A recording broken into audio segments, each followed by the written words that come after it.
Hello, welcome back. This is the second video in a three-part series on 15 ways to strengthen your immune system or how to not get sick. So if you missed the first video, please go back and watch that now. And just to review what we did cover in the first video before we get on to the next 5 things on the list.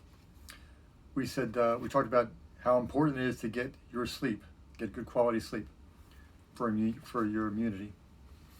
The second thing was exercise, but don't overtrain. The third thing is practice, or at least establish and maintain a daily stress management habit. So whether that be yoga or meditation or going outdoors for a hike or a bike ride or a walk, those all qualify, among other things. The fourth thing was avoid refined sugar and limit overall sugar consumption. So that would include limit the amount of fruit intake that you have, because it does qualify as sugar, even though it's better than eating table sugar, and avoid fruit juices because they're just concentrated fructose. The fifth thing was the importance of vitamin D in immunity. And we talked about what forms of vitamin D to take, and you can go back and refer to that video for more detail. So number 6 on the list is vitamin A, another fat-soluble nutrient. Much like vitamin D, it is a precursor to a lot of other endocrine driven systems in your body, or endocrine functions in your body. And of course, the endocrine organs produce hormones in your body. And without your hormone balance, nothing's going to work right, especially your immune system. So much like vitamin D, we want to take a fat-soluble, or I should say an emulsified form of vitamin A, because it is a fat-soluble vitamin. And I referred to Biotics Research earlier for your source for vitamin D, and I would recommend them again for this one. They do sell a liquid dropper form of emulsified A called BioAE Emulsion. And for an extra dose or a higher dose, your AE Emulsion Forte is the name of that product. But the interesting thing about vitamin A is everyone sort of knows that it helps with the immune system, but it's got some other benefits that actually make its role even more crucial in immunity. And that is, it's part of this retinol signaling process in your body. And that's really important for adult neurofunction and for sleep. And number 1 on our list was getting good quality sleep. So vitamin A plays a role there. And I would suggest, in terms of dosing, getting the supplement, you want to start off, again, front loading for the first month or so with about 10,000 IUs, and then backing off to a maintenance dose of 4,000 to 5,000 IUs a day. Be careful not to substitute beta carotene for vitamin A. A lot of people think, especially a lot of vegetarians, believe you can get enough vitamin A in the form of beta carotene without taking vitamin A itself.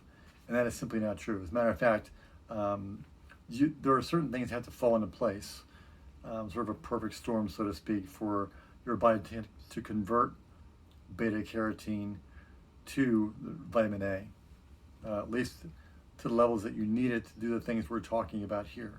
So, and one of those things is making sure that your biliary function or system is functioning correctly. That is the way your body breaks down fats, because again, vitamin A is a fat-soluble nutrient.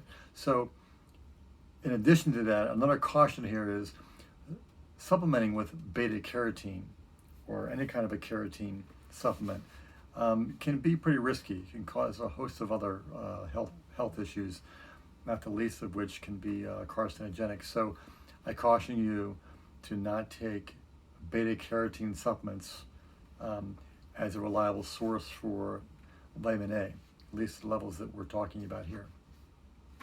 Number 7 on the list is eat plenty of greens. And by greens, I mean your leafy greens, your cruciferous vegetables, things like your lettuces, your broccoli, kale, Swiss chard, those kind of things.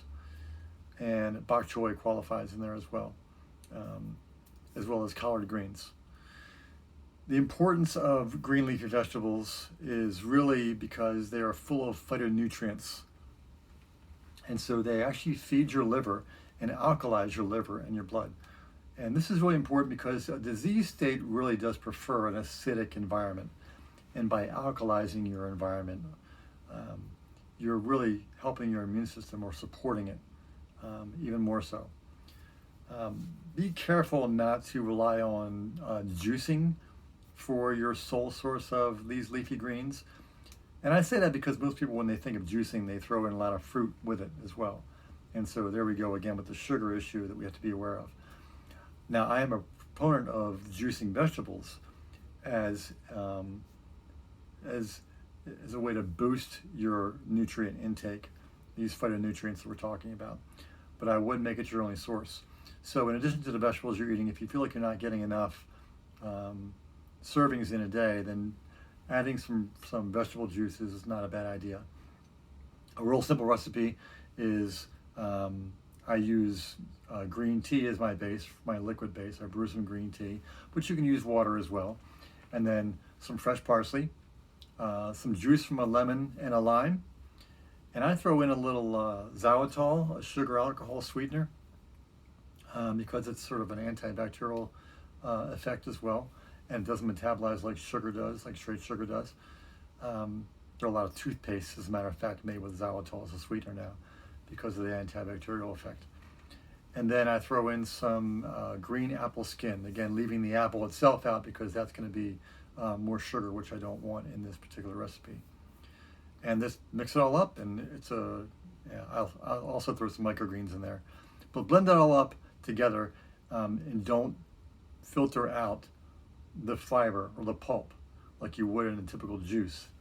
It's more like a smoothie in this sense. So mix it all together with the liquid, and that's a pretty tasty, surprisingly tasty green juice you can do. Number 8 is, in addition to your green vegetables, you want to also have vegetables that contain your red, blue, purple, and black colors, your darker colors. The reason for this is because they're full of anthocyanins. So anthocyanins are part of a flavonoid complex, and therefore they are anti-inflammatory, and they are also really powerful antioxidants.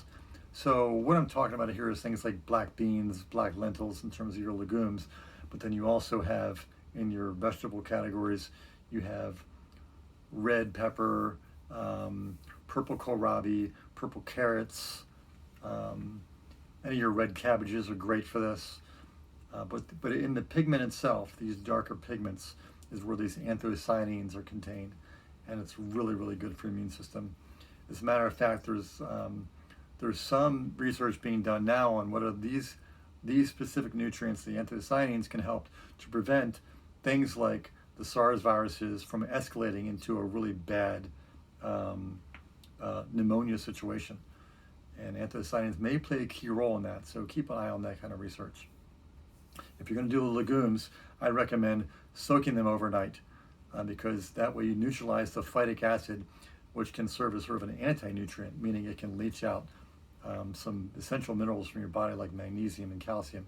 So soak your legumes overnight, the exception being if they're canned and they're in a liquid already. Number 9 on the list is probiotics. Now, a lot of people think you can get enough probiotics from things like yogurt and apple cider vinegar, and they do contain good, healthy bacteria, because that's what we're talking about here. Probiotics are healthy bacteria or beneficial bacteria that support your gut flora, and the reason that's important is because your gut contains more immunocytes than any other part of your body. So it's a first line of defense when it comes to fighting off illness. But you can't really get enough of these probiotics from things like yogurt and apple cider vinegar. You really want to supplement with these things when you're trying to keep your immunity at a peak level. So there are a lot of designer probiotics on the market right now. I really don't think that they're that much better than just your run-of-the-mill Acidophilus and Bifidus, that you find in an over-the-counter probiotic supplement. Now, I do like professional line sources for these kind of things, because I know I'm getting what they say is on a label, and I can give you some sources for that in the notes to this video series that hopefully we're going to attach. But what I'm saying is look for at least those two, your acidophilus and your bifidus, because that supports the gut bacteria in your small and large intestine. And I would add in there also Saccharomyces boulardii, which is a beneficial yeast, which helps to keep the harmful yeast like Candida under control. So those three specific probiotics I would look for. And number 10 is mushrooms. And I don't mean your psychedelic mushrooms, although they have their own benefits, which Johns Hopkins, if you're interested, has studied extensively over the last 10 years, and in fact has created a whole institute around studying the beneficial effects of psychedelic mushrooms. But for the purposes of our talk here, we're talking about the mushrooms you can get at a salad bar, or you can get in any typical grocery store. They don't have these psychedelic effects, but they do have incredibly powerful immune boosting qualities to them. If you're not someone who likes to eat mushrooms, then the alternative here would be to try a tincture or a liquid form, a supplement form of mushrooms. And the company I like best for this is called Host Defense. Host Defense is run by, it's created by Paul Stamets, who I think is one of the leading authorities on medicinal qualities of mushrooms in the world. And he's right here in this country, and he has developed a whole line of products around mushrooms, all with their specific roles, but mostly immunity-based. So the three products I like from Host Defense the most for this purpose are going to be the My Community product, and that is again, I would get it in tincture form. They sell capsules and tinctures, but I really think the tincture forms are more effective. So the My Community product is a broad spectrum immune supporting mushroom formula. And then for sort of daily use, and by the way, I would take that one whenever you're sort of, you're exposed to someone who is sick, or you're trying to avoid getting sick because you're in a vulnerable area like an airport or an airplane, where a lot of people do end up getting sick because the air is recirculated. So right now, when this virus is floating around, this COVID-19 thing, I would definitely be on My Community. I take it every day right now. But as a daily maintenance immune support product, there are two things that I like from Host Defense, two products that I like, and they are turkey tail, which is a kind of mushroom, and they sell it in tincture form, and then Myco Shield, which is a mouth spray, which is a liquid base for daily immune support. So there's numbers 6 through 10 on our list of 15.